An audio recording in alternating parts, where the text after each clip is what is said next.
আসসালামু আলাইকুম। সম্মানিত ভাইরা কেমন আছেন? আশা করি ভালো আছেন। জানাজার বিষয়ে একটি হাদিসের তর্জমা বলে শেষ করে দিব ইনশাআল্লাহ। আন আয়েশা রাদিয়াল্লাহু তাআলা আনহা ক্বালাত মা সাল্লা রাসূলুল্লাহ সাল্লাল্লাহু আলাইহি ওয়াসাল্লাম আলা সুহাইল ইবনে বাইদা ইল্লা ফি জাওফিল মসজিদি রাওয়াহু আন-নাসাই রাহিমাহুল্লাহু তাআলা। ইমাম নাসাই রহমাতুল্লাহি আলাইহি ওনার সম্মানিত কিতাব নাসাই শরীফে এই হাদিসটি উল্লেখ করছেন।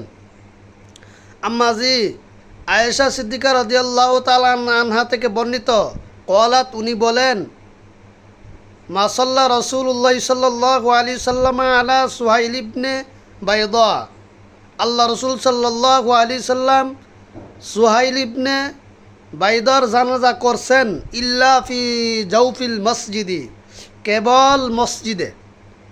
ই হাদিসের দ্বারা স্পষ্ট হয়ে গেল আল্লাহর নবী জানাজার নামাজ মসজিদে আদায় করছেন। আরেকটি হাদিস আছে সাদ ইবনে আবি ওয়াক্কাসের ব্যাপারে।